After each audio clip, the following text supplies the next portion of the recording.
Class 9th का ये बहुत ही इंपॉर्टेंट सवाल है। सवाल दिया है कि बहुपद पी एक्स बराबर 3x माइनस 2 का शून्यक ज्ञात कीजिए। तो जो पी एक्स बराबर दिया है इसका हमें शून्यक निकालना, मतलब जो x का मान है वो हमें निकालना है।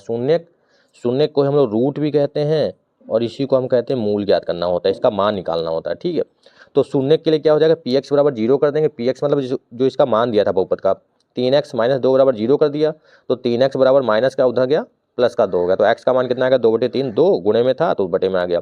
ये तो शून्य वाला सिंपल सवाल हो गया। अब एक लॉन्ग का प्रश्न आपका आता है हाफल एग्जाम, बहुत ही इंपॉर्टेंट है। स्क्वायर वाला गुणनखंड तो सिंपल आपका आता है, ये लॉन्ग में आता है आपका एक्स क्यूब बहुपद x cube plus 13x square plus 32x plus 20 का हमें गुणनखंड करना है।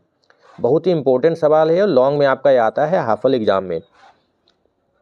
x बराबर 1 रखने पर इसमें होता यह है कि ये जो आपको पता है कि x के 3 मान होंगे, लेकिन हमें इसका गुणनखंड करना है, 3 भागों में बांटा है। स्क्वायर वाला तो आपको सिंपल सा पता चल जाता है, लेकिन यहाँ पे सबसे पहले पता करेंगे कि किसका मान रखने पे इसका मान 0 आ रहा है, फिर उससे भाग करेंगे।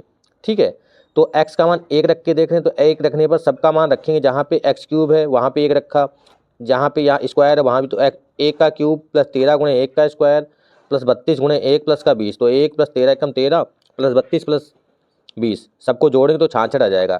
इसमें रखने पर तो 0 आ नहीं रहा है। अब रखेंगे माइनस का 1, x का मान माइनस का 1 रखने पर, तो p माइनस का 1, जहाँ पे x है वहाँ पे 1 रख रहे हैं, माइनस 1 की घात 3 प्लस 13 गुणे माइनस 1 का स्क्वायर प्लस 32 गुणे माइनस 1 प्लस 20, तो माइनस 1 प्लस 13 गुणे 1 माइनस का 32 प्लस का 20।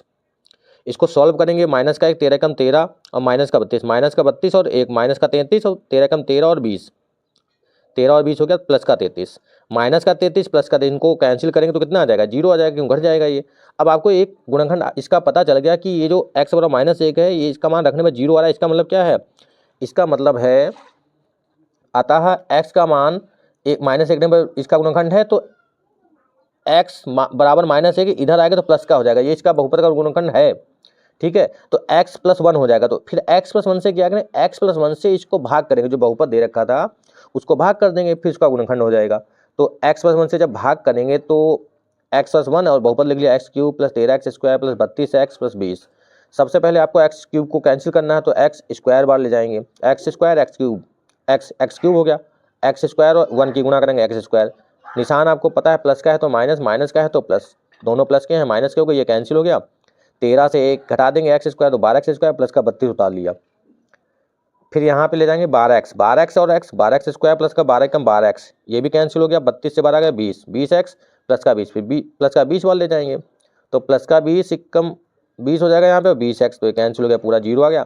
अगर यहाँ पे जब 0 आएगा तभी इसका गुणनखंड कर पाएंगे, तो आपको ये तो पता चल गया, ये तो इसका गुणनखंड है एक। अब इसका गुणनखंड करेंगे, अतः x square plus 12x plus का 20 बराबर एक्स स्क्वायर प्लस 10 प्लस 2, 20 है भाई, यहाँ पे 20 कम 20 होगा, 20 को कैंसिल करके हमें यहाँ पे 12 लाना है, तो 10 गुना 20 होता है, 4 पंचे भी 20 होता है, लेकिन यहाँ पे 9 नहीं लाना है, 12 लाना है।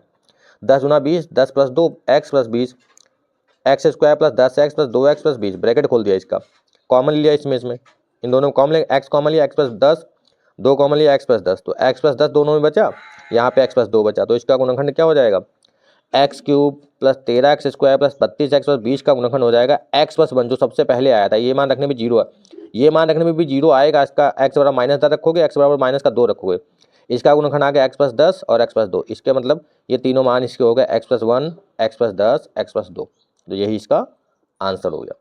ये लॉन्ग सवाल था, बहुत इंपॉर्टेंट है ये।